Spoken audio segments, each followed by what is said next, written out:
My sister stole $15,000 from my wedding fund and thought she got away with it.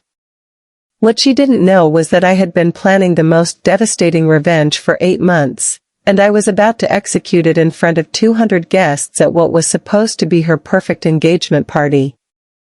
By the time I was done, she wouldn't just lose her money, she'd lose everything.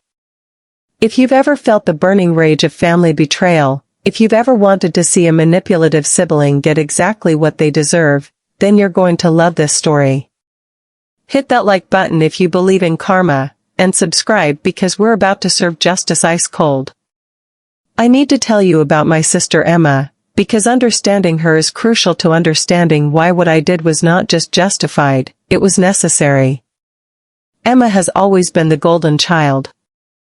3 years older than me, blessed with perfect blonde hair that never seemed to have a bad day, legs that went on for miles, and that effortless charm that made teachers, parents, and eventually boyfriends fall all over themselves to please her. She was homecoming queen, valedictorian, the daughter who could do no wrong in our parents' eyes. Meanwhile, there was me, Sarah. Brown hair that refused to cooperate, average height, decent grades but nothing spectacular. I wasn't ugly, but standing next to Emma, I might as well have been invisible. And for most of our childhood, that's exactly how I felt. But here's the thing about being the overlooked sister, it teaches you to be resourceful. It teaches you to work harder, to be smarter, to plan better. While Emma coasted on natural talent and family favoritism, I learned to hustle.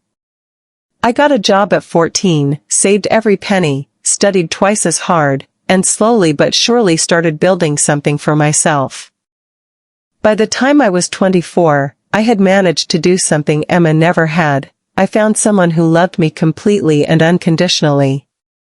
His name was Michael, and he was everything I had ever dreamed of in a partner. Tall, kind, funny in that understated way that made you feel like you were in on a secret. He was a teacher, which meant he wasn't wealthy, but he had this way of looking at me like I hung the moon.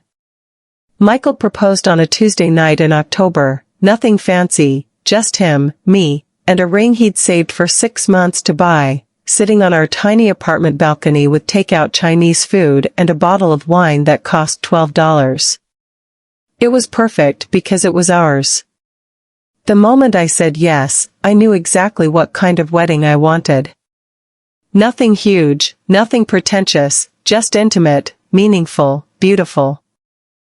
I had been secretly planning it in my head for years, collecting ideas in a Pinterest board I never told anyone about, saving money in a separate account that I had labeled Forever Fund. That fund had taken me 4 years to build. For years of working extra shifts at the marketing firm, for years of skipping girls' nights and fancy dinners, for years of choosing generic groceries over name brands, for years of saying no to vacations and yes to overtime. $15,437. Every penny accounted for, every sacrifice worth it. I had spreadsheets. Color-coded spreadsheets that broke down every aspect of my dream wedding.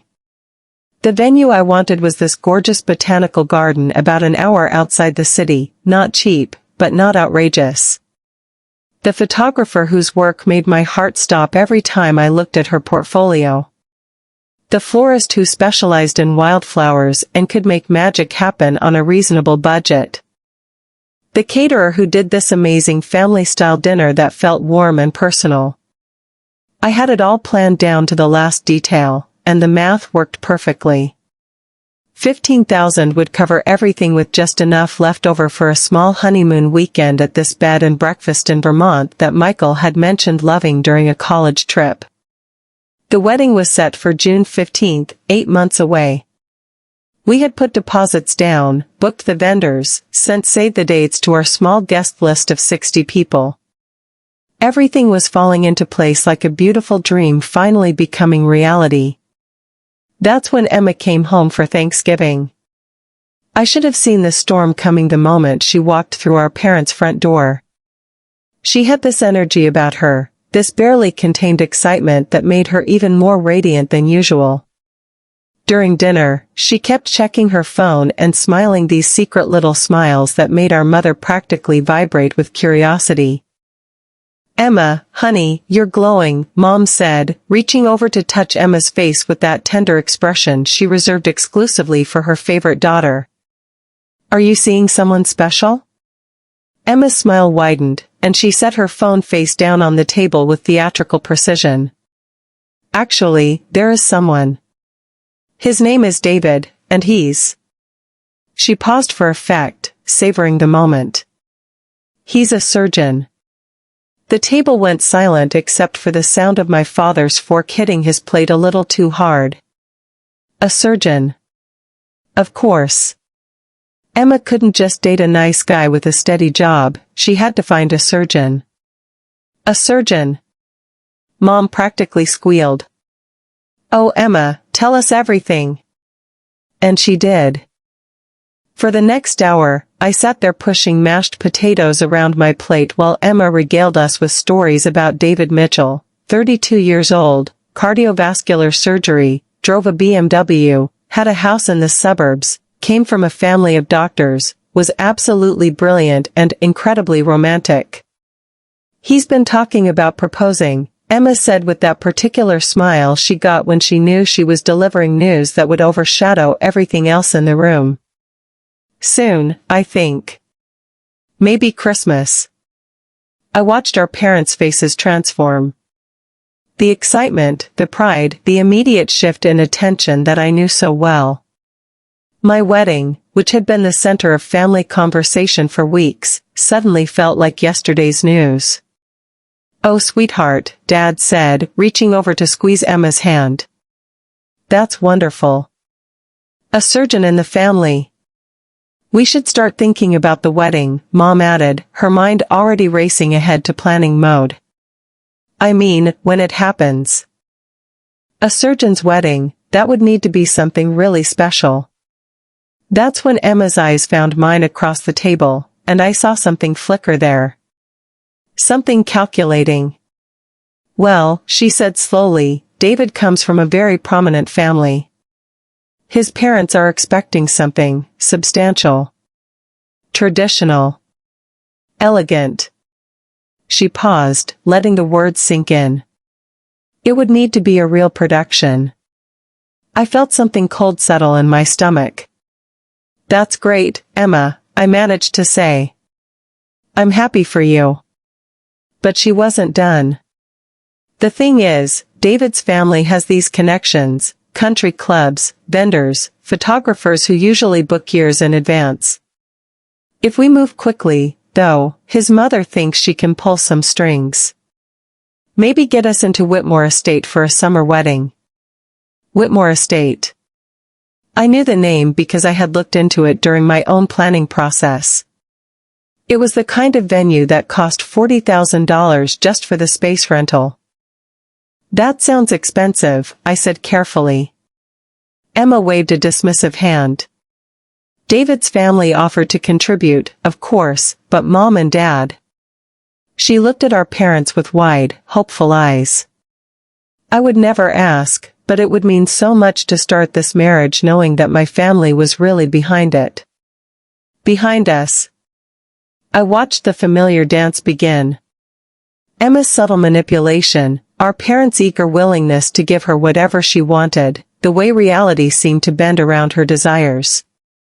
"Of course we'll help," Dad said immediately. "Whatever you need." Within reason, Mom added, but her tone suggested that reason was a very flexible concept when it came to Emma. "I've been looking at some options," Emma continued, pulling out her phone. "If we're thinking about a summer wedding, maybe July, we'd need to move fast. Put deposits down, secure vendors." July. My wedding was in June. "Emma," I said slowly, "my wedding is June 15th. She looked at me with an expression of perfect innocent surprise. "Oh. Right, of course. July would be perfect then, gives us a month between them. Might even be nice having the weddings close together, like a family celebration summer." But I could see it in her eyes. The calculation. The way she was already envisioning herself as the bride of the season, the one with the real wedding, the important wedding. Mine would become the appetizer to her main course. Over the next few weeks, Emma's engagement dominated every family conversation. David proposed right on schedule, Christmas Eve, with a ring that could probably finance a small country. The engagement photos were professionally shot and immediately became my mother's new screensaver, her Facebook profile picture, her holiday card for the following year. And slowly, quietly, my wedding began to shrink. It started with small comments. "Sarah, honey, are you sure you need such an expensive photographer? Emma found this amazing team, and the photos are just incredible. Maybe you could do something simpler with the flowers? Emma's florist is costing a fortune, but it's going to be so stunning." The message was clear. My wedding was the practice round, Emma's was the real event. But I held firm. I had my plan, my budget, my dream. I wasn't going to let Emma's engagement steal my thunder. That's when she made her move. It was a Tuesday in February when she called me, crying. Actually crying, something I hadn't heard from Emma since we were children. "Sarah," she sobbed into the phone. "I need your help. I don't know what to do." I was at work, sitting in my cubicle with quarterly reports spread across my desk, but hearing my sister cry made everything else fade away. Despite our complicated relationship, despite the favoritism and the competition, she was still my sister. "Emma, what's wrong? What happened?" "It's David's parents," she said, her voice thick with tears. "They've been planning this wedding with us, and we thought they were going to help pay for it, but today David's father called him and said they've had some financial setbacks. Something about a bad investment. They can't contribute anything." I felt a pang of sympathy. "Oh Em, I'm so sorry. That's awful timing. The deposits are due next week," she continued. "For everything. The venue, the caterer, the photographer. It's $47,000, Sarah. We'll lose everything we've already put down if we can't make the payments. $47,000. More than 3 times my entire wedding budget. Can't you scale back?" I asked gently. "Maybe choose a different venue? There are lots of beautiful places that cost less." "You don't understand," Emma interrupted, and I could hear her frustration through the tears. "David's family is expecting this wedding. His colleagues, his friends, they're all expecting something elegant and appropriate for his position. If we have some tiny, budget wedding, it's going to reflect poorly on him. It could actually hurt his career." I wanted to point out that this sounded like David's problem, not hers, but Emma was spiraling. "Mom and Dad are already stretched thin helping us," she continued. "They've committed everything they can spare. David and I have some savings, but not nearly enough. Sarah, I'm going to have to call off the engagement." "What?" "Emma, no, I can't ask him to marry into a family that can't even properly support his wedding. It's humiliating." This was classic Emma. The dramatics, the catastrophizing, the way she could make her problems seem like matters of life and death. But underneath it all, I could hear real panic in her voice. "There has to be another way," I said. "Maybe you could postpone, Sarah." Her voice stopped me cold. "I need to ask you something, and I know it's huge, and I would never ask if I wasn't desperate." I felt my stomach drop. I knew what was coming before she said it. "Could you lend me the money? Your wedding fund?" The world seemed to stop spinning. "Emma, I know how hard you worked for it," she rushed on. "I know how much it means to you. But Sarah, your wedding is going to be beautiful no matter what. You and Michael love each other so much, and that's what matters. You could have the ceremony at Mom and Dad's house, or maybe postpone for a year while you save up again. But this, David and I might not get another chance. I sat in my cubicle, staring at my computer screen, feeling like I was drowning. Emma, that's my entire wedding budget. Everything I've saved for 4 years. I know, and I would pay you back every penny. With interest. David's salary, once we're married and he gets his promotion, will have plenty of money. I could pay you back within 2 years, maybe sooner. 2 years. My wedding was in 4 months. I don't know what to say, I whispered. Say yes, Emma said, and her voice was breaking again. Please, Sarah. You're the only person who can save this. You're the only one I can turn to. I'm begging you. I closed my eyes and saw my Pinterest board, my spreadsheets, my perfect botanical garden venue. I thought about the deposits I'd already put down, the vendors who were counting on my business, the invitations I'd already ordered. But I also thought about Emma crying, about David potentially losing respect in his professional circle, about my parents' disappointment if their golden daughter's engagement fell apart. I need to think about it, I said. Of course. Take all the time you need. But Sarah? The deposits are due Monday. It was Wednesday. She was giving me 5 days to decide whether to sacrifice 4 years of my life to save her perfect wedding. That night, I talked to Michael. Sweet, understanding Michael, who listened while I explained the situation and then held me while I cried. What do you want to do? He asked finally. I want to tell her no, I admitted. I want to have our wedding the way we planned it. But Michael, she's my sister. And if I say no and her engagement falls apart, my family will never forgive me. They'll never forgive us. Michael was quiet for a long time. Then he said, if we give her the money, what happens to our wedding? I had been trying not to think about that. We postpone. Save up again. Maybe have something small in the meantime, just family. And you'd be okay with that? I wasn't okay with it. I wasn't even close to okay with it. But I could see the path ahead of me clearly, give Emma the money and be the supportive sister who sacrificed for family, or keep it and be the selfish sister who destroyed her sister's happiness over money. I don't have a choice, I said. Michael kissed the top of my head. You always have a choice, Sarah.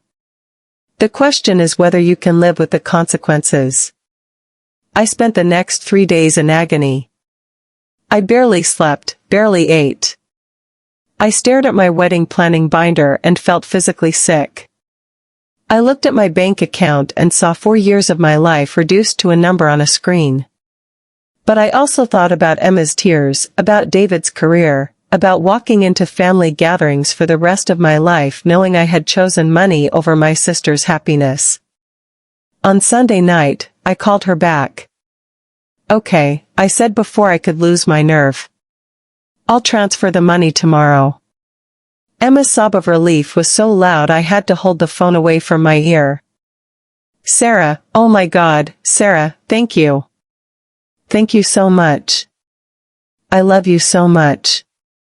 You're saving my life. Just promise me you'll pay it back as soon as you can, I said. I promise.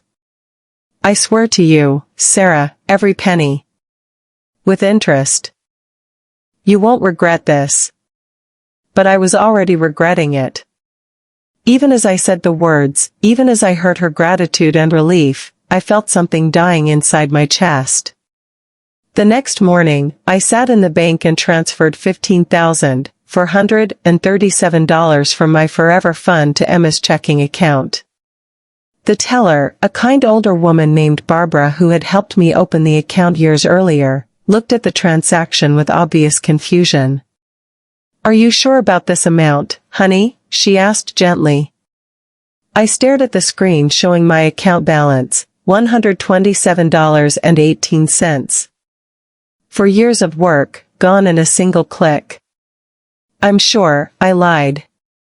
That afternoon, I had to make the worst phone calls of my life.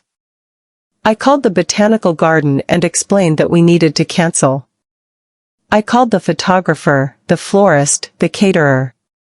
Some were understanding, some were frustrated, all wanted their deposits back immediately.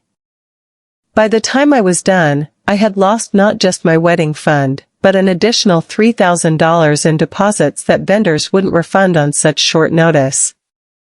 Michael found me that evening sitting on our apartment floor, surrounded by wedding planning materials, crying over a color-coded spreadsheet that now meant nothing. "We'll figure it out," he said, sitting down beside me and pulling me into his arms. "We'll have our wedding. Maybe it'll be different than we planned, but we'll have it." I nodded and tried to believe him. But something had broken inside me that day, something that had nothing to do with money or weddings or venues. It was trust. It was faith. It was the naive belief that family meant something more than convenience and emotional manipulation. Emma's wedding planning went into overdrive. She called me almost daily with updates, photos, excitement. The venue was even more beautiful than she had imagined. The photographer was already taking engagement photos that looked like they belonged in magazines. The dress she had found was absolutely perfect and cost more than most people's cars. "I can't wait for you to see everything," she gushed during one call. "It's going to be magical, Sarah. Like a fairy tale." I made appropriate excited sounds and congratulated her on each new detail, but inside I felt hollow. I watched her live my dream with my money, and I smiled and played the supportive sister because that's what was expected of me. Michael and I quietly rescheduled our wedding for the following spring. We would have a small ceremony in my parents' backyard, followed by dinner at a local restaurant. It would be nice. It would be meaningful. It would be nothing like what I had spent 4 years dreaming about. "At least Emma will pay you back soon," Michael said one evening as we looked at budget venues online. "Then you can have the wedding you really want."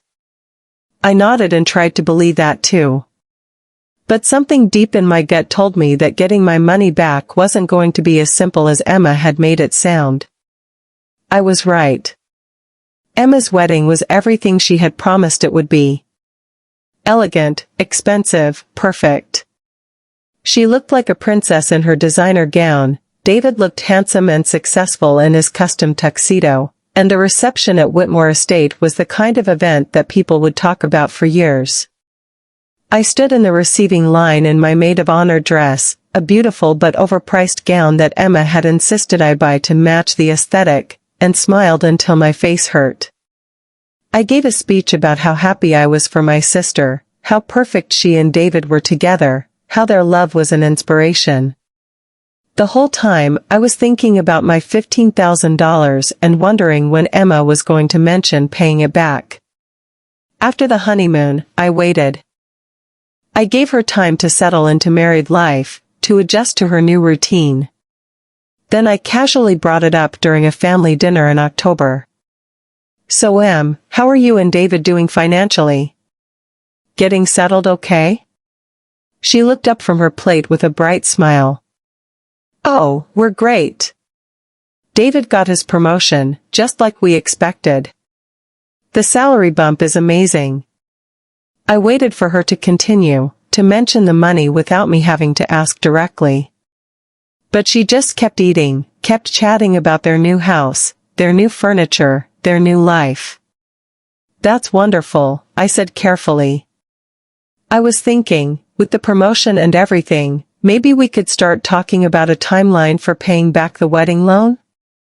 Emma's fork paused halfway to her mouth. "Oh. Right. The money." The way she said it made something cold settle in my stomach. Like she had genuinely forgotten, like it was a minor detail from the distant past. "I mean, there's no huge rush," I said quickly, not wanting to sound pushy. But Michael and I are hoping to start planning our real wedding for next summer, so. Of course, Emma said, setting down her fork. It's just, well, we have so many expenses right now. The house, the new furniture, David's student loans. Everything costs so much more than we expected. I stared at her. Emma, you promised you'd pay it back within 2 years. It's been 4 months. I know. And I will. It's just going to take a little longer than I thought. How much longer? She looked uncomfortable for the first time since I'd known her. Maybe 3 years? 4 at most? David's salary will keep going up, and once we get ahead of some of these bigger expenses. 4 years. She wanted me to wait 4 years to get back money she had borrowed for 10 months. Emma, that's not what we agreed. I know it's not ideal, she said, reaching across the table to pat my hand. But Sarah, you have to understand, David and I are building a life together. A real adult life. We have responsibilities now, obligations. It's not like when we were younger and money was just for fun things. Fun things. She was calling my wedding fund fun things. My wedding isn't a fun thing, Emma. It's my life. Of course it is. And you'll have a beautiful wedding. Maybe it'll be even better for the wait, you know? More meaningful. I looked around the table at my parents, expecting them to say something, to remind Emma of her promise or at least acknowledge how unfair this was. But they were both looking at their plates, clearly uncomfortable but unwilling to intervene. This was the moment I realized that I was on my own. My sister had stolen my money, broken her promise, and dismissed my dreams, and no one in my family was going to hold her accountable. Okay, I said quietly. 4 years. Emma's relieved smile made me want to throw my wine glass at her perfect face. That night, I went home and cried until I couldn't breathe. Michael held me and let me rage and promised me that we would figure something else out, that we didn't need my family's money to have a beautiful wedding. But it wasn't really about the money anymore. It was about respect. It was about Emma looking me in the eye and deciding that her comfort was more important than my dreams. It was about my parents choosing her convenience over my fairness. It was about being treated like my feelings, my sacrifices, my life didn't matter as long as Emma got what she wanted. That's when I started planning my revenge. I didn't know what form it would take yet. I just knew that Emma needed to learn what it felt like to have someone dismiss her dreams, break their promises, and prioritize their own convenience over her happiness. I had 4 years to figure out how to make that happen. As it turned out, I only needed 8 months. The thing about revenge is that it's not like the movies. It doesn't come to you in a flash of inspiration while dramatic music swells in the background. Real revenge is slow, methodical, and it starts with paying attention, really paying attention, to the person who wronged you. So I became a student of my sister. I started small, almost unconsciously at first. I began noticing things about Emma that I had previously ignored or accepted as just Emma being Emma. The way she never actually listened when other people talked, just waited for her turn to speak. How she had never, in her entire adult life, followed through on an inconvenient promise. The pattern of crisis and drama that seemed to follow her everywhere, always requiring someone else to swoop in and save her. Most importantly, I noticed how desperately she needed to be seen as perfect. Emma's social media presence was a carefully curated masterpiece of #blessed moments. #blessed, #wifelife, #surgeonwife, #perfect-life. Every breakfast was artfully arranged, every outfit was coordinated, every date night looked like it belonged in a magazine spread. She had cultivated an image of effortless success, and she guarded it fiercely. I started following her accounts more closely. Not in an obvious way. I was careful to like posts randomly, comment occasionally but not too much, maintain the facade of the supportive sister. But I was watching, learning, cataloging. David, I realized, was just as image-obsessed as Emma. His Instagram was all expensive watches, golf courses, and carefully staged photos of his spontaneous romantic gestures. They were perfect for each other in the most superficial way possible, two people who cared more about looking happy than actually being happy. The first crack in their perfect facade appeared about 6 months after their wedding.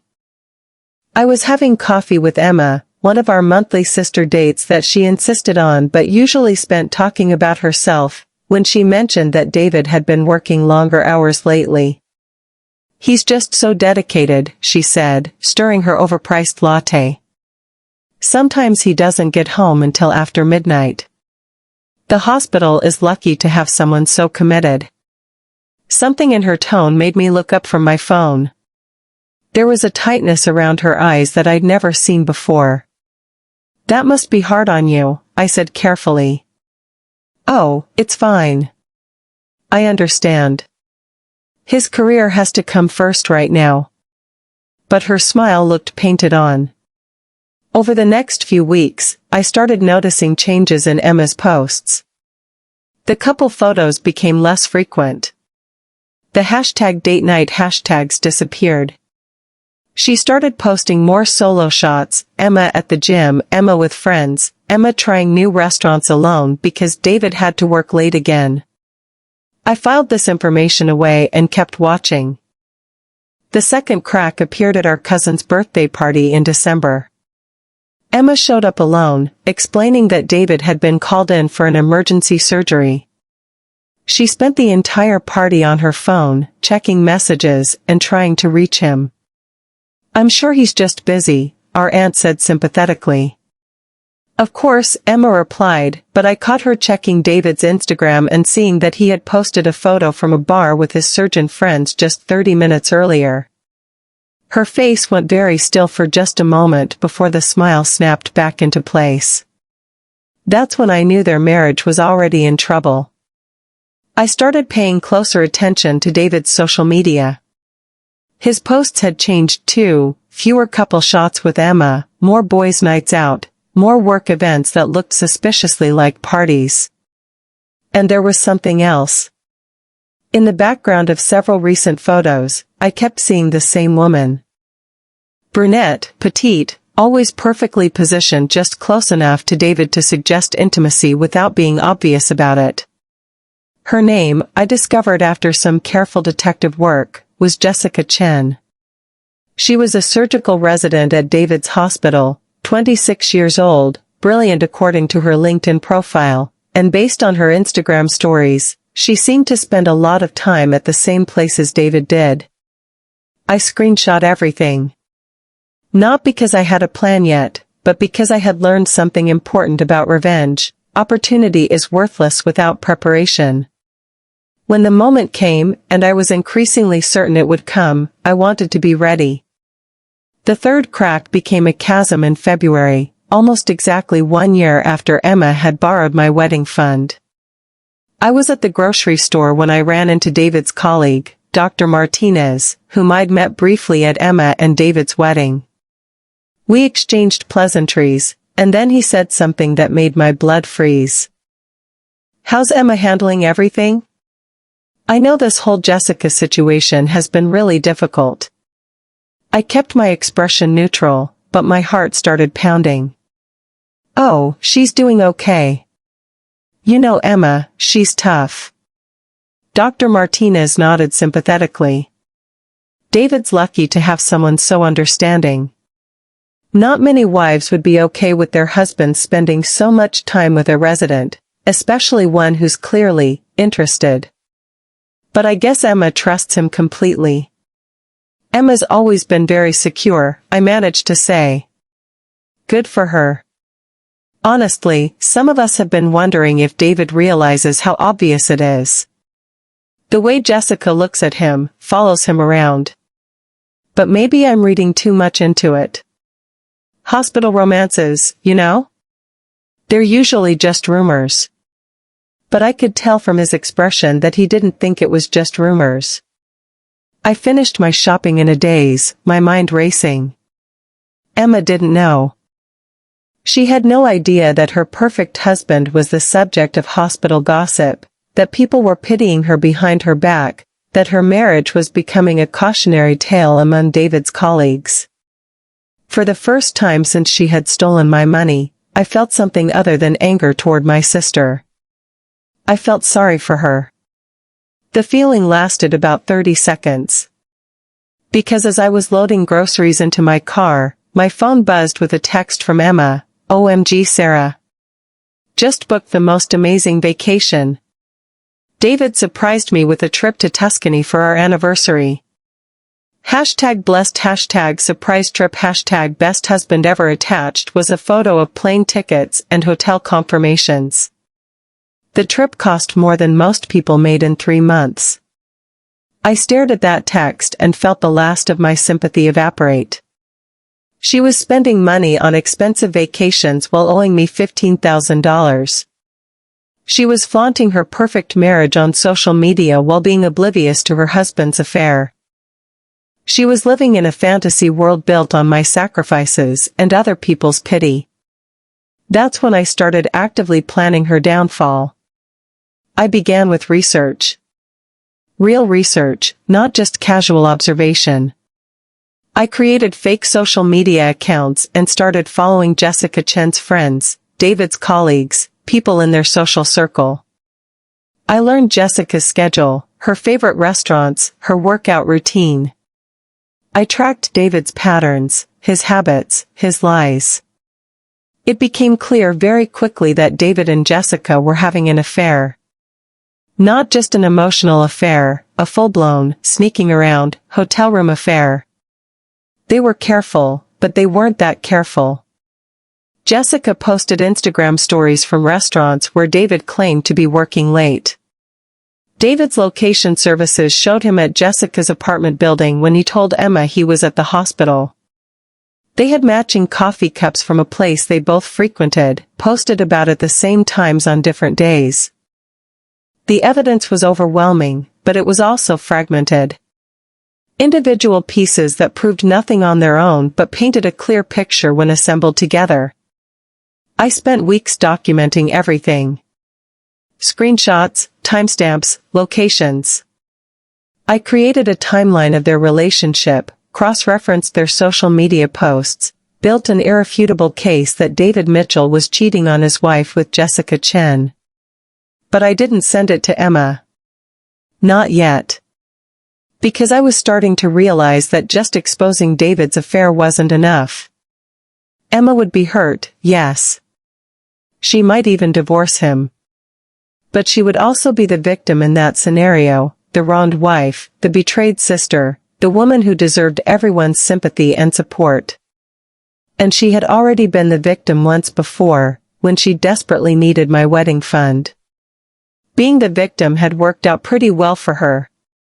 No, I needed something bigger. Something that would make Emma the architect of her own humiliation. Something that would expose not just David's betrayal, but her own selfishness, her own cruelty, her own willingness to destroy other people for her convenience. I needed her to destroy herself in front of everyone who mattered to her. That's when David handed me the perfect opportunity. It was a Thursday in March when Emma called me, practically vibrating with excitement.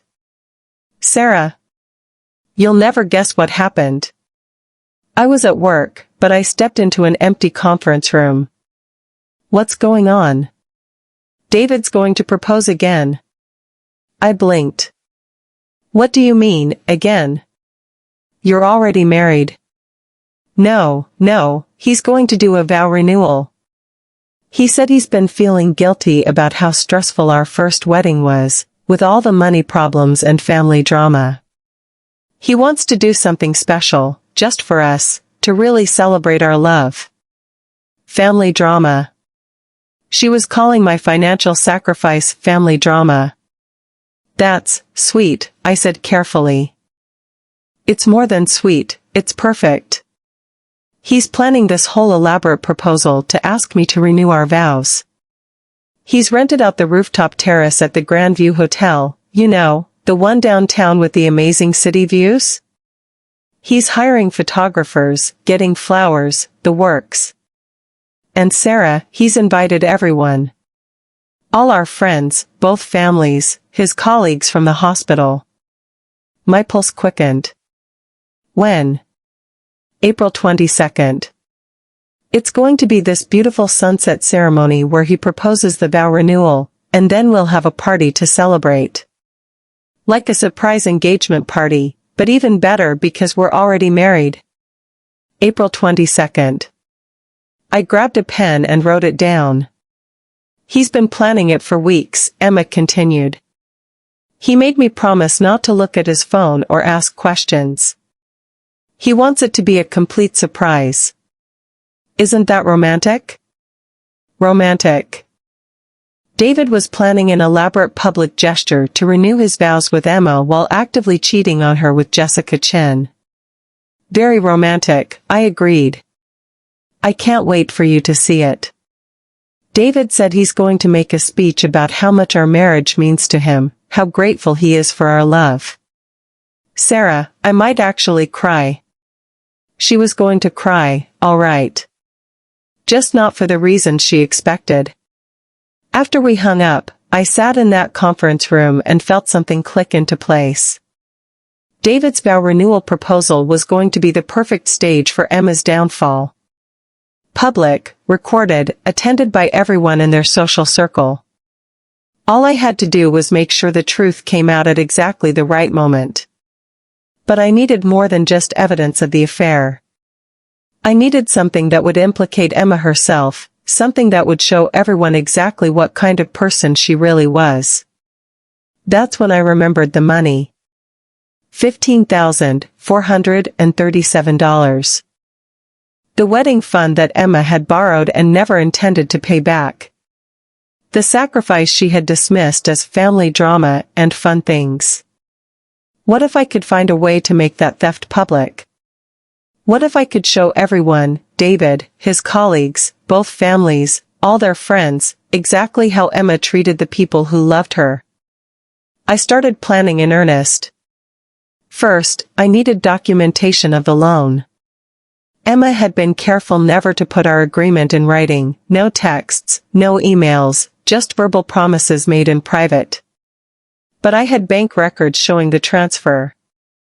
I had screenshots of her desperate phone calls and tear-filled pleas. Most importantly, I had been recording our conversations about repayment on my phone. It's legal to record conversations in our state as long as one party consents, and I was definitely consenting. I had hours of audio of Emma acknowledging the debt, promising to pay it back, then making excuses and pushing back the timeline. But I needed more than just proof of the loan. I needed proof that she could pay it back and was choosing not to. I needed proof that she was prioritizing her own comfort over her promises to me. That's where Emma's social media obsession became her weakness. She documented everything, every expensive dinner, every designer purchase, every luxury experience. Her Instagram was a detailed record of financial irresponsibility, a catalog of someone who claimed to be too broke to pay back a loan while spending money on frivolous luxuries. The Tuscany trip. The new furniture. The designer handbags. The spa days. The expensive restaurants. Add it all up, and Emma had spent more than twice what she owed me on things that were actual fun things. I screenshot everything, organized it chronologically, calculated the costs.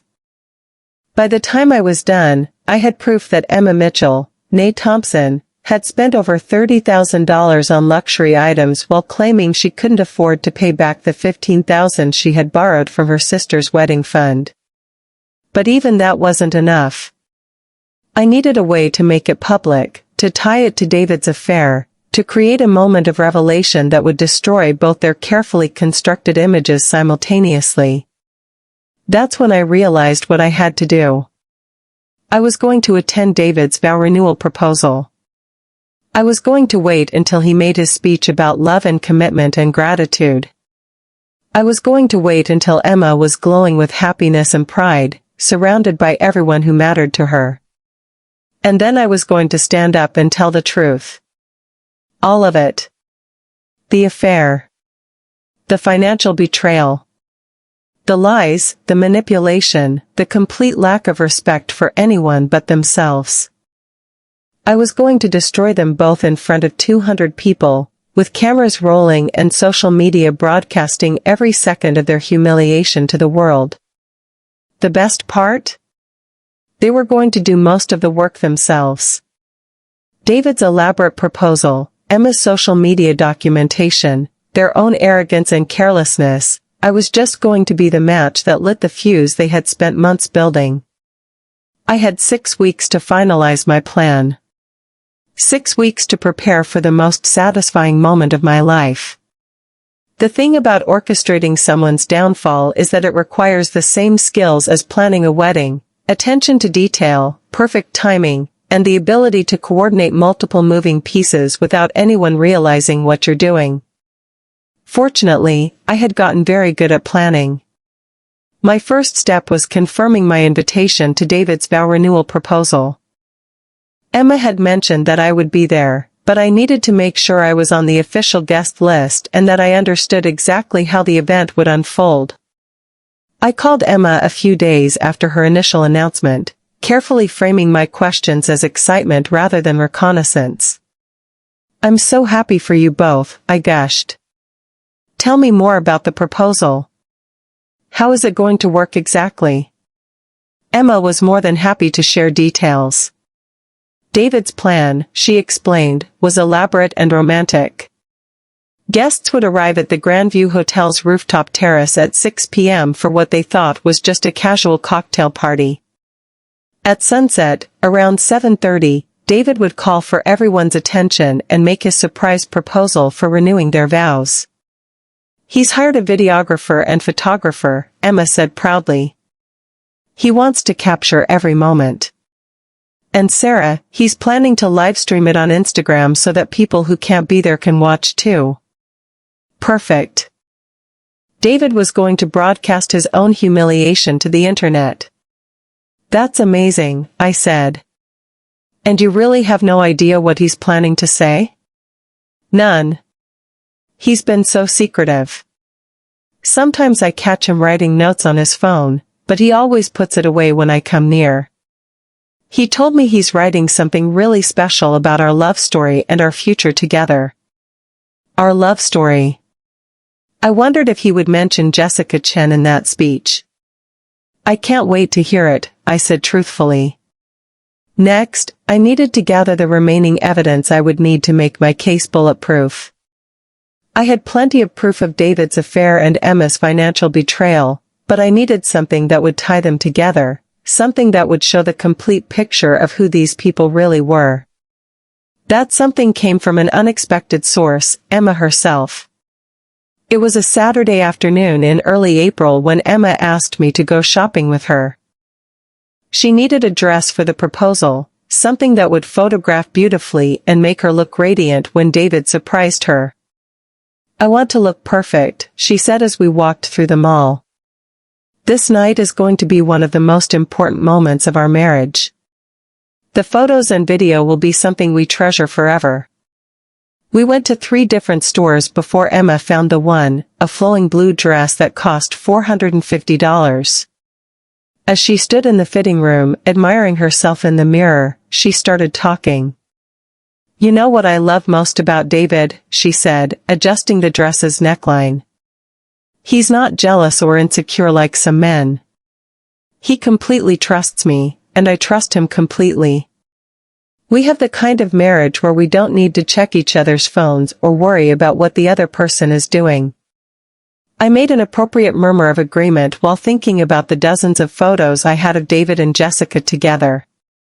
"Like, David works with all these young, pretty residents and nurses," Emma continued, "but I never worry about it. I know he only has eyes for me. And he knows that no matter how many men might be interested in me, I would never even look at anyone else. The irony was so thick I could taste it. That's wonderful, I said. Trust is so important in marriage. Exactly. And you know what else I love? David never makes me feel guilty about spending money or having nice things. Like this dress, it's expensive, but he would never want me to deny myself something that makes me happy. He knows that I deserve beautiful things. $450. On a dress. While owing me $15,000. That's very generous of him, I managed. He is generous. And you know what?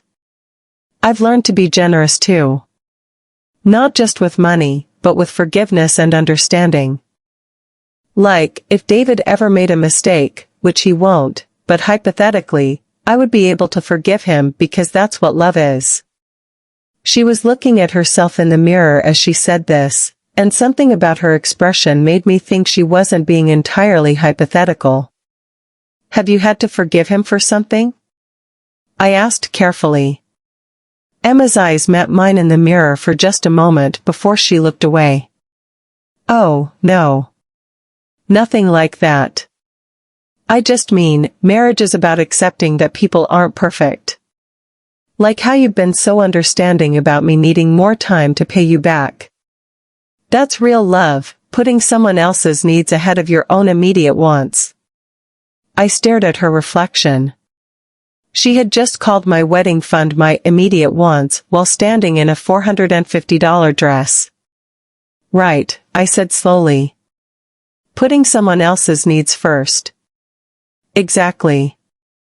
I mean, I could pay you back right now if I really wanted to. David's salary is incredible, and we have plenty in savings. But we're trying to build a foundation for our future, you know? Buying a house, planning for children someday. It wouldn't be responsible for me to just throw money around when we have bigger goals. My hands clenched into fists in my jacket pockets. She could pay me back. She had always been able to pay me back. She was choosing not to because my wedding was less important than her foundation. Of course, I said. Building for the future is smart. I knew you'd understand. That's what makes you such an amazing sister. You're always willing to put family first. Family first. While she stood in a dress that cost a third of what most people spent on their entire wedding, talking about how she could pay me back but wouldn't.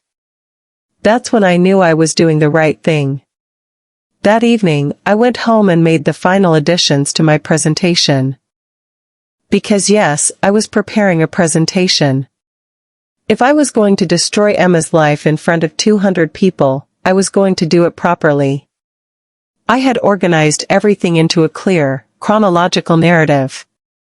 The desperate phone call where Emma begged for my wedding fund. The tearful promises to pay it back within 2 years. The casual dismissal of the timeline. The evidence of her luxury spending while claiming poverty. Screenshots of her social media posts with calculated costs. Bank statements showing the original transfer and a complete lack of any repayment. And then, almost like a bonus round, I had David's affair. Photos of him and Jessica together. Timestamps proving his lies about working late. Evidence of their hotel meetings and secret dates. I put it all together in a slideshow on my laptop. 43 slides of pure, documented truth. The final piece of my plan was figuring out exactly when and how to deploy this information for maximum impact. I needed to wait until after David made his speech about love and commitment. I needed Emma to be glowing with happiness, basking in the attention and admiration of everyone she cared about. I needed the moment to be perfect before I shattered it completely. But I also needed to make sure I could get everyone's attention, that they would listen to what I had to say instead of just dismissing me as a jealous sister causing drama. That's when I remembered something Emma had said during our shopping trip. David's planning to ask people to share stories about our love during the party. Like, he wants our friends and family to talk about what our marriage means to them. Perfect. I would volunteer to share a story about Emma and David's marriage. And I would share the truest story anyone had ever told about them. 2 weeks before the proposal, I did a final reconnaissance mission. I visited the Grandview Hotel and checked out the rooftop terrace, familiarizing myself with the layout, the acoustics, the setup. I confirmed that there would be a microphone for speeches, that the space would accommodate 200 people, that there would indeed be professional photographers and videographers capturing everything. I also confirmed something else. The event was not just being live-streamed on David's Instagram, but also on Emma's, and several of their friends had mentioned planning to share it on their social media as well. This wasn't just going to be witnessed by 200 people. It was going to be broadcast to thousands. 1 week before the proposal, I had everything ready. My presentation was loaded on my laptop, with a backup on a thumb drive. I had printed copies of the most damning evidence in case technology failed. I had practiced my speech until I could deliver it smoothly, calmly, devastatingly. But I was also starting to feel something I hadn't expected, nerves. Not about whether Emma deserved what was coming, she absolutely did. Not about whether I was doing the right thing, I was completely certain. But about the aftermath. Because once I did this, there would be no going back. My relationship with Emma would be over forever. My relationship with my parents, who would inevitably side with their golden daughter, would probably be irreparably damaged. I would be the sister who destroyed a marriage, who caused a scene, who chose revenge over family harmony. But then I thought about Emma standing in that $400 dress, telling me she could pay me back but wouldn't. I thought about her dismissing my wedding as immediate wants while planning her own elaborate vow renewal. I thought about David planning a romantic speech about commitment while cheating on his wife. I thought about 4 years of my life, sacrificed so Emma could have her perfect wedding, dismissed as family drama. And my nerves disappeared. They had made their choices. Now they were going to face the consequences. The night before the proposal, I couldn't sleep. I lay in bed next to Michael, who knew what I was planning and had tried several times to talk me out of it. "Are you sure about this?" he had asked when I first told him my plan. "Once you do this, you can't undo it." "I'm sure. Even if Emma pays you back afterward, even if she apologizes, your family is never going to forgive you for humiliating her publicly. They've never held her accountable for anything in her entire life. Someone has to. But does it have to be you? And does it have to be like this?" I had looked at him, sweet, kind Michael who believed in talking things out and giving people second chances and assuming the best about everyone, and I had realized that he would never understand. He had never been the overlooked sibling. He had never sacrificed everything for someone who didn't even pretend to be grateful. He had never been dismissed and diminished and taken for granted by the people who were supposed to love him most. "Yes," I had said simply. "It has to be me, and it has to be like this." Now, lying in the dark 12 hours before Emma's world imploded, I thought about that conversation and wondered if Michael was right. Maybe there was another way. Maybe I could confront Emma privately, give her one last chance to make things right. But then I remembered her voice on the phone, "You're the only person who can save this.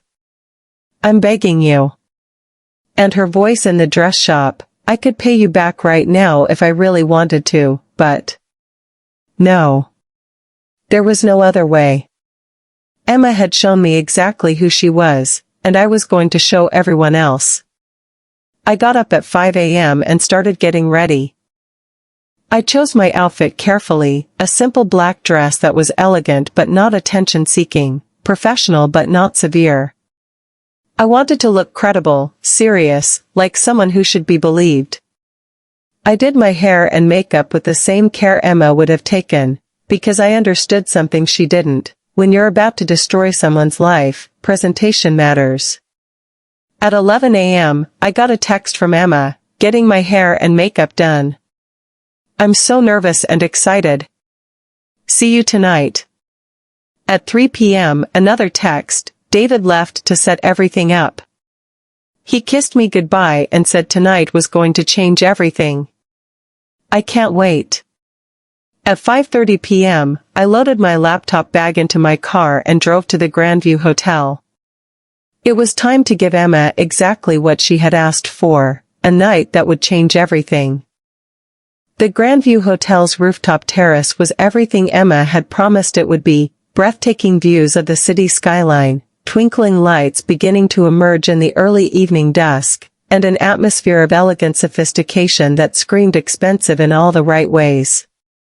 David had spared no expense. White roses and baby's breath adorned every surface, string lights created a romantic canopy overhead, and servers in crisp uniforms circulated with champagne and hors d'oeuvres that probably cost more per piece than most people's lunch.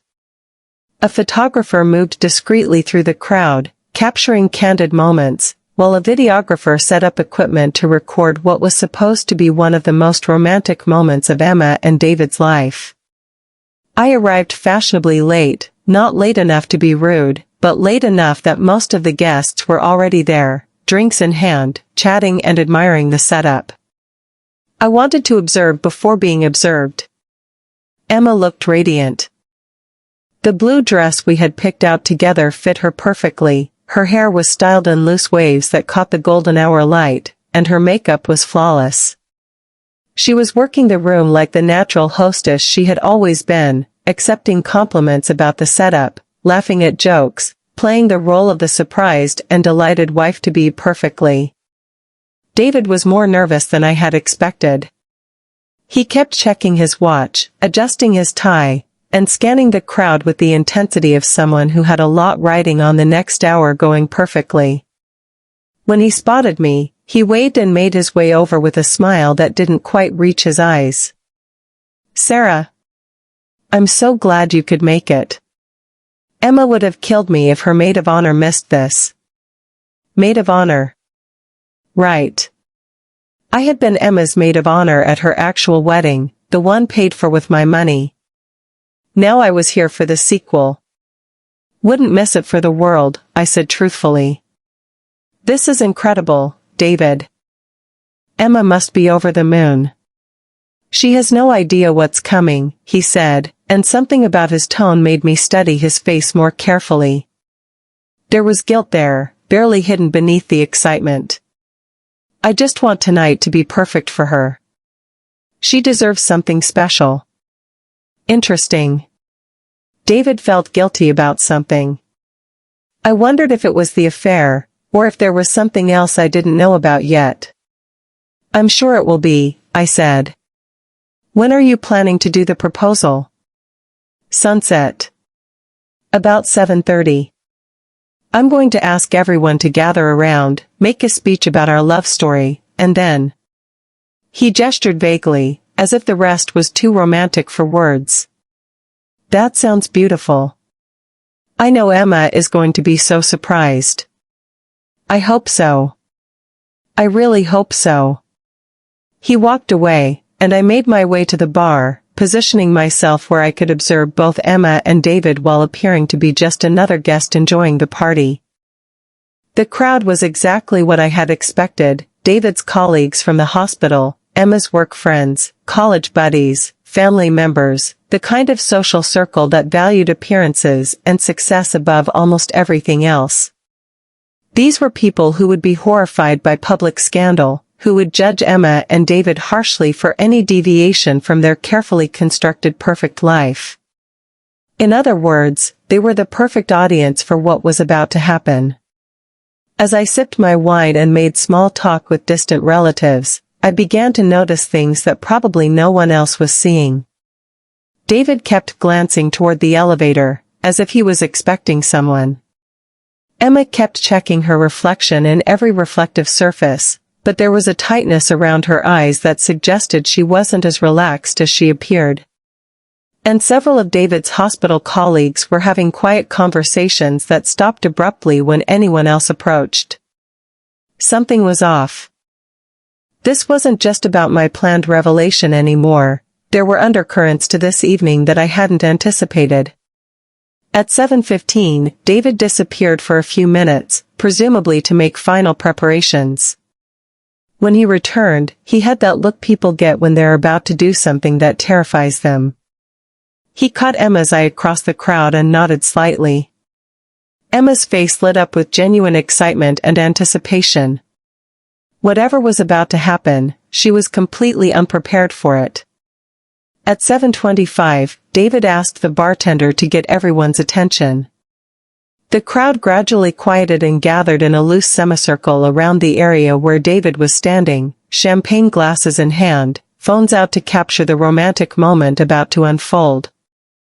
Emma positioned herself slightly to David's right, close enough to be included in photos but far enough away to look surprised when he called her forward. Her smile was radiant, her posture perfect. She looked like a woman who was about to receive everything she had ever wanted.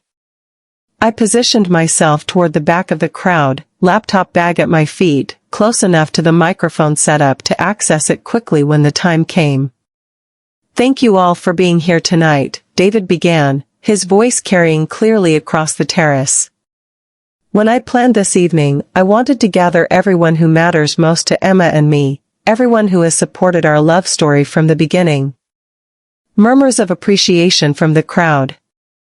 Someone called out, "We love you guys." Emma beamed. "A year ago, Emma and I promised to love and honor each other for the rest of our lives," David continued. "It was the most important day of my life, marrying the woman of my dreams in front of all of you." He looked directly at Emma, who had her hands clasped in front of her chest, eyes shining with unshed tears of happiness. "But lately, I've been thinking about promises," David said, and something in his tone made the crowd go very still. "About what they mean. About what happens when you break them." Emma's smile flickered almost imperceptibly. I felt my pulse quicken. "Marriage is about trust," David continued. "It's about being honest with each other, even when that honesty is difficult. It's about keeping your word, even when keeping your word requires sacrifice." This wasn't going where anyone expected it to go. Emma looked confused now, her perfect smile becoming strained. Several people in the crowd exchanged glances. "So tonight, I want to renew something," David said. "But not our vows." He pulled out his phone and held it up so everyone could see the screen. "I want to renew my commitment to honesty. Because Emma, there's something I need to tell you. Something I should have told you months ago." The crowd was dead silent now. Emma had gone very pale. "I've been having an affair." The words hit the crowd like a physical blow. Someone gasped. Someone else said, "Oh my God." Emma's face went completely white, then red, then white again.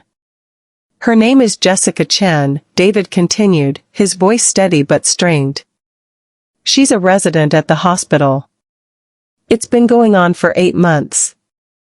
I'm in love with her, Emma. I'm sorry, but I'm in love with her." Emma made a sound like all the air had been knocked out of her lungs. She took a step backward, stumbled, caught herself. "I wanted to tell you privately," David said, "but I couldn't keep lying to everyone who loves us. I couldn't keep pretending that our marriage is something it's not. You deserve better than that. You all deserve better than that." The crowd was in shock. People were looking at each other, at their phones, at anywhere but the disaster unfolding in front of them. The photographer had stopped taking pictures. The videographer was still recording, but he looked like he wished he could disappear. "David," Emma whispered, and the microphone caught it, amplified her broken voice across the terrace. "What are you doing?" "I'm telling the truth," he said. Finally. That's when Emma seemed to remember where she was, on a rooftop terrace, in front of 200 people, being live-streamed on social media, having her marriage destroyed in the most public way possible. You bastard, she said, her voice rising. You absolute bastard. How could you do this to me? Here? In front of everyone? Because I'm tired of lying, David said. I'm tired of pretending. I'm tired of living a fake life. Fake? Emma's voice cracked. Our life is fake? Yes, David said simply. It has been for a long time. Emma looked around the crowd, at her parents, whose faces were masks of horror, at her friends, who were staring at her with a mixture of pity and fascination, at David's colleagues, who were probably already composing the text messages they would send the moment they left. You humiliated me, she said, tears streaming down her face now, ruining her perfect makeup. You planned this whole thing just to humiliate me. I planned this to be honest, David said. I thought you deserved to know the truth. I deserved to know the truth privately. Not like this. Not in front of everyone. She was right, of course. David's public confession was cruel and unnecessary. He could have told her at home, in private, with dignity intact for both of them. But as I watched Emma's world crumble in front of 200 people, I realized that David had just handed me something I couldn't have planned for, the perfect setup for my own revelation. Emma was already humiliated. Her perfect image was already shattered. Her marriage was already over. Anything I said now would just be piling on, adding insult to injury. Or it would be the final piece of the puzzle that showed everyone exactly who Emma really was. I picked up my laptop bag and started moving toward the front of the crowd. Emma was still yelling at David, her composure completely gone, her voice shrill with rage and betrayal. 8 months. 8 months you've been lying to me. 8 months you've been making me look like a fool. Emma, David said, please, don't you dare tell me to calm down. Don't you dare. You've destroyed everything. Our marriage, our reputation, our future, excuse me. My voice cut through Emma's tirade. Every head turned toward me as I walked calmly to where the microphone was set up. I'm sorry to interrupt, I said, but David asked earlier if anyone wanted to share a story about his and Emma's marriage. I have one I'd like to tell. Emma stared at me, mascara streaking down her cheeks, confusion replacing rage for a moment. Sarah, what are you doing? I'm sharing a story about your marriage, I said, setting up my laptop and connecting it to the display screen that David had planned to use for their romantic slideshow. About who you really are. The crowd was transfixed now. 2 public meltdowns in one evening, they didn't know where to look. Sarah, don't, Emma said, and I could hear the panic creeping into her voice. This isn't the time, actually, I said, opening my presentation, this is the perfect time. Because David just told the truth about your marriage. Now I'm going to tell the truth about who you are as a person. The first slide appeared on the screen, a photo of Emma and me at her wedding, both of us smiling, her in her designer gown, me in the overpriced maid of honor dress she had insisted I buy. This is my sister Emma, I said to the crowd, my voice carrying clearly in the stunned silence. Beautiful, successful, married to a surgeon. The perfect life, right? I clicked to the next slide, a screenshot of Emma's Instagram post from her wedding day. Hashtag blessed, hashtag perfect wedding, hashtag dreams come true, hashtag best day ever. Emma's perfect wedding cost $47,000, I continued. Which was a problem, because she didn't have $47,000. Emma was shaking her head frantically. Sarah, stop. Please stop. I clicked to the next slide, bank records showing the transfer of $15,437 from my account to hers. So she borrowed it. From me. $15,437. My entire wedding fund. 4 years of saving, gone in one day.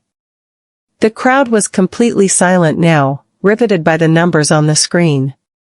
She promised she'd pay it back within 2 years, I continued, clicking to the next slide, a recording app showing timestamped audio files.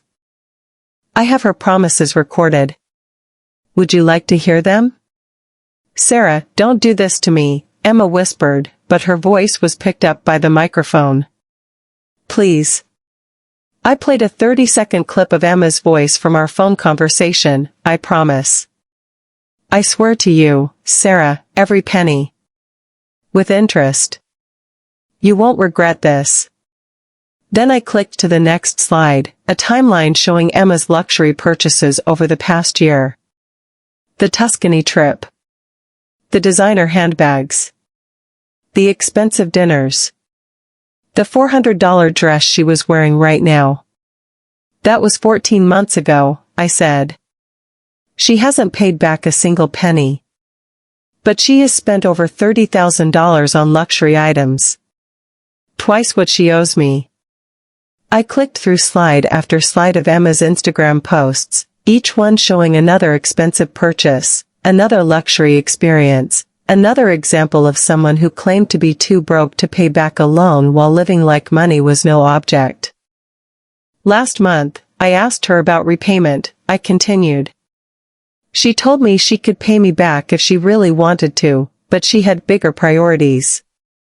I played another audio clip, Emma's voice clear and dismissive. I could pay you back right now if I really wanted to. David's salary is incredible, and we have plenty in savings. But we're trying to build a foundation for our future. The crowd was staring at Emma now, and I could see the judgment in their faces. These were people who valued financial responsibility, who understood the difference between can't pay and won't pay. My wedding was cancelled, I said simply. 4 years of saving, gone. Deposits lost. Dreams postponed indefinitely. So that Emma could have her perfect day. I clicked to the final slide, a photo of Michael and me at our small, backyard wedding ceremony 6 months later. Simple, intimate, beautiful in its own way, but nothing like what I had planned and saved for. Emma called my wedding fund fun things, I said. She called my financial sacrifice family drama. She dismissed 4 years of my life as less important than her comfort, her image, her convenience. I closed the laptop and looked directly at Emma, who was crying silently now, her perfect evening in ruins around her. David cheated on you, I said. That's terrible, and I'm sorry it happened. But David's affair doesn't change who you are. It doesn't change the fact that you're selfish, manipulative, and cruel to the people who love you most. I picked up my laptop bag and started walking toward the elevator. Enjoy your perfect life, Emma, I called back over my shoulder. You paid enough for it.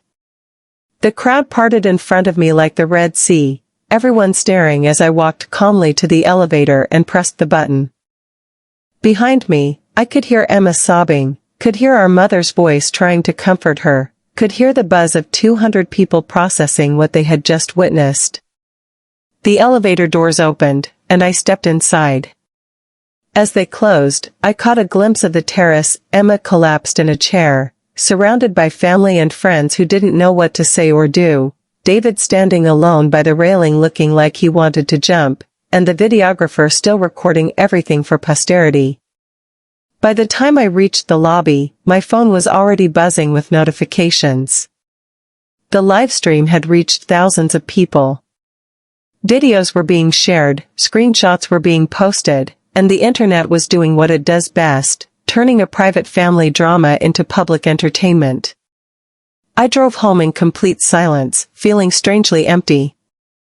For 8 months, I had been building toward this moment, planning and preparing and anticipating the satisfaction of watching Emma face consequences for her actions.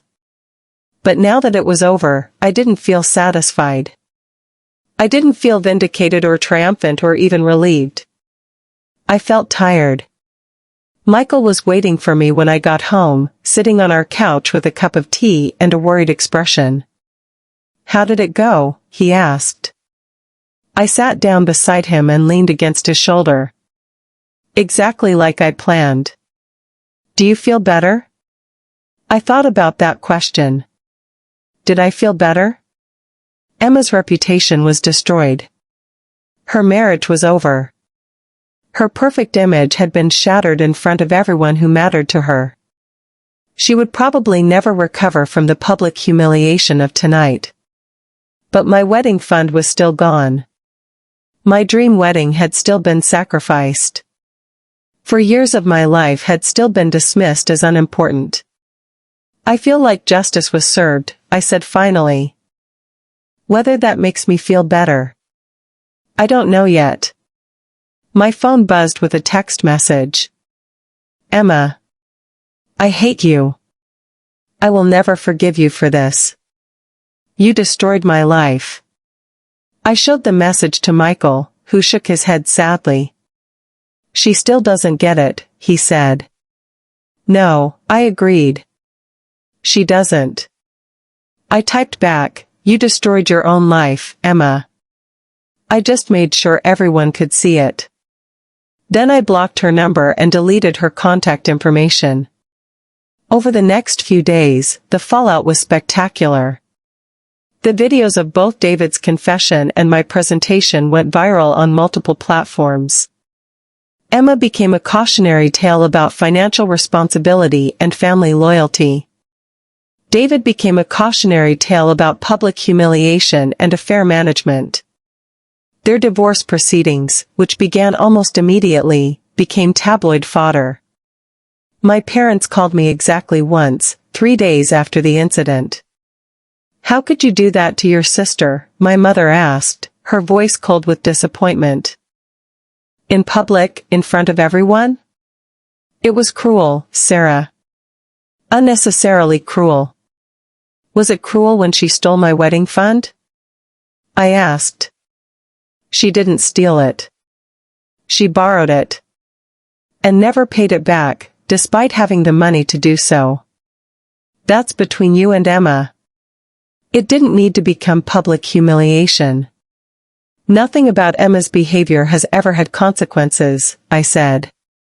Maybe public humiliation was the only thing that would finally make her accountable. You've destroyed your relationship with your sister forever, my mother said. Was your revenge worth that? I thought about Emma's text message, about the years of being overlooked and taken for granted, about watching her spend $30,000 on luxuries while claiming she couldn't pay back the $15,000 she owed me. Yes, I said. It was. My mother hung up on me. We haven't spoken since. 6 months later, Emma and David's divorce was finalized. Emma had to sell the house, split the assets, and start over financially. She moved back in with our parents and took a job with a significant pay cut because her previous employer didn't appreciate the negative publicity she had brought to their company. David married Jessica Chen in a small, private ceremony that was not live-streamed. I never got my wedding fund back. Emma declared bankruptcy during the divorce proceedings, claiming she had no assets to repay her debts. Legally, I had no recourse, our loan agreement had been verbal, and bankruptcy court doesn't care about family obligations. But I did get something else. 3 weeks after Emma's public meltdown, I received an unexpected phone call from a woman named Rebecca Martinez, Dr. Martinez's wife, the colleague who had first hinted about David's affair. I hope you don't mind me calling, she said. I got your number from the hospital directory. I wanted to tell you how brave I thought you were at that party. Brave? Standing up to your sister like that. Exposing the truth about how she treated you. My husband told me about the loan, about how she borrowed your wedding fund and never paid it back. That takes real courage to speak up about. It turned out that Rebecca had her own story about Emma, how Emma had borrowed her designer purse for a work event and never returned it, how she had promised to pay for her share of a group vacation and then conveniently forgot, how she had a pattern of taking from people and never giving back. "You're not the only one," Rebecca said. "Emma has been doing this to people for years. You're just the first person who ever called her out on it publicly." That conversation led to others. Over the following months, I heard from college friends who had lent Emma money and never been repaid, coworkers who had covered for her and never been thanked, relatives who had been manipulated and dismissed. I realized that my revenge hadn't just been about getting justice for myself, it had been about exposing a pattern of behavior that had hurt dozens of people over the years. Emma had finally faced consequences for her actions, and those consequences had probably prevented her from hurting other people in the future. A year later, Michael and I renewed our own vows in a small ceremony at the botanical garden I had originally planned to use for our wedding. We paid for it ourselves, with money we had saved together, and it was more beautiful than anything I had imagined during those 4 years of planning. Emma wasn't invited. But as I stood there in my simple white dress, surrounded by people who genuinely loved and supported us, I realized something important. The best revenge isn't destroying someone else's happiness. The best revenge is building your own happiness without them. Emma had taught me that family isn't about blood or obligation or loyalty to people who don't deserve it. Family is about respect, reciprocity, and treating the people you love with the same care you expect to receive. I had lost a sister, but I had gained something more valuable: self-respect, boundaries, and the knowledge that I would never again sacrifice my dreams for someone who saw my sacrifices as entitlements. Some people might say I went too far that night on the rooftop terrace. That public humiliation was cruel, that family should have been handled privately, that revenge is never the answer. But those people have never had their dreams stolen by someone who was supposed to love them. They've never been dismissed and diminished and taken for granted by the people who were supposed to value them most. They've never watched someone live in luxury while claiming poverty, never heard their life's work called fun things by someone whose life they had literally funded. Emma made her choices. She chose her comfort over my dreams, her image over my trust, her convenience over my sacrifice. I just made sure the world could see those choices as clearly as I did. And honestly, given the chance to do it again, knowing everything I know now about the consequences and the fallout and the permanent damage to my family relationships, I would make the same choice every single time. Some people deserve to have their perfect lives destroyed. Especially when those perfect lives were built on other people's ruins.